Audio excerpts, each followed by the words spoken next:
Morning, so today we're back working on the oil pump this time, so let's crack on. So this is the oil pump we're going to be stripping down today, cleaning, inspecting and making sure everything's hunky-dory with it. Right, now any other time I'd just throw money at the situation and I'd go out and buy a new oil pump, but for love nor money I cannot find a brand new crankshaft sprocket.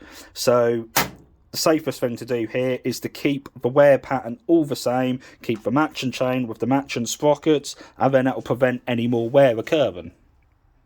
So if we have a closer in-depth look, you can actually see that none of the teeth here are spiked as such, but it does look like to a degree the chain has run off-centre at some point, just wearing the face of this tooth. Now this is probably due to the alignment of the two sprockets where they've sat in the engine, but hopefully this is something we can look at and cure later on when installing it back into the engine.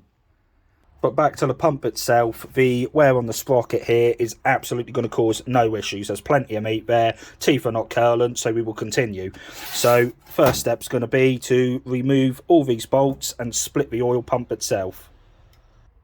Okay, so that's the pump now split. I'm not going to lie, I knew it would be a simple pump on the internals, but didn't quite expect it to be this simple still. So we've got the pressure relief spring there, etc. What we're going to do is we're just going to get this degreased and then start inspecting the internals of it.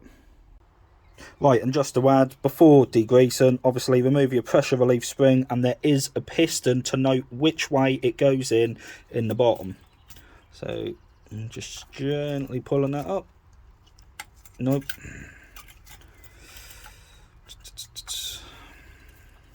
Bit fiddly one-handed. And there we go, there's the piston. So just note which way that goes in. Right, so that's the components degreased. That's this half disassembled as well, ready for inspection. All we've got left is to remove this cap, which is just on some little folded tags, remove the gauze and clean that out as well.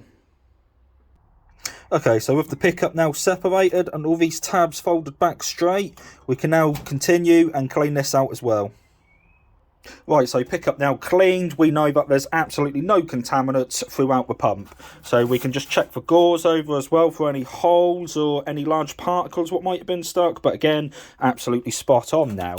So the next stage is to have a look at the actual faces of the oil pump itself. So inspecting the main body side of the oil pump, you can see that there is absolutely no wear in the bottom there from the gear itself. Now looking at the pickup side, you can see some light wear marks here, but again you actually can't feel any of these with your nail, so I dare say they're nothing to worry about. And this mark just here, if we can zoom back in, this inner ring is actually consistent with a very mild bit of damage you might just be able to see there on this tooth. So that is what's causing that there. So all in all, I'm happy with the overall condition of all the components here for the oil pump, so I'm happy enough to put them back together.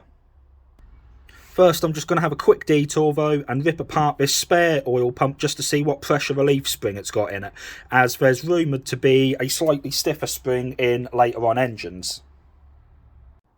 Right, so that's that oil pump now ripped apart. I'm glad we chose this one in the end, because ripping this one apart, as you can see just there, there's some hella fucking scoring.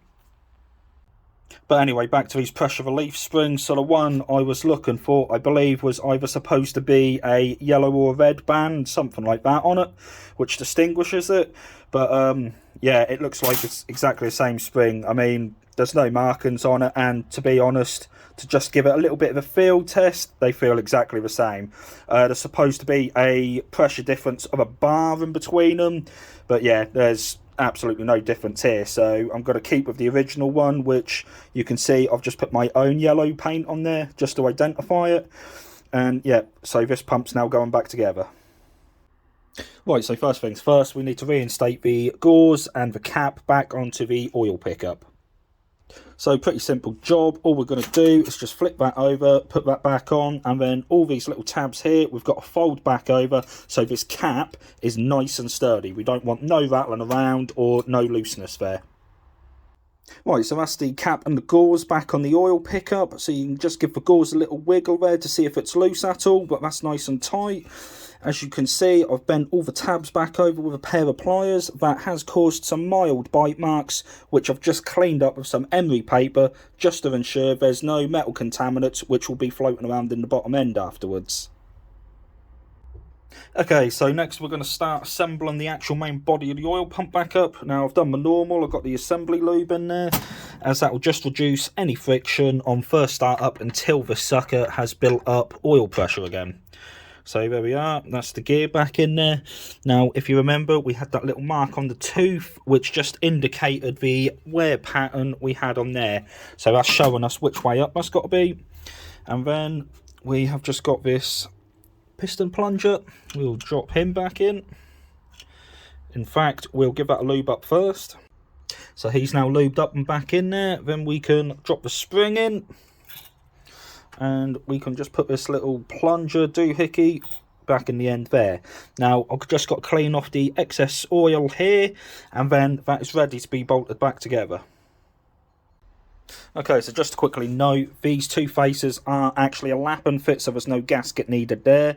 I was just trying to look for the torque setting for the bolts to bolt the two halves back together. And of course, Haynes don't actually give you that setting. So all we've got is oil pump mounting bolts, which of course mount the oil pump back into the bottom end itself. So what's the solution, I hear you say? So I reckon we should go FT with a double Loctite.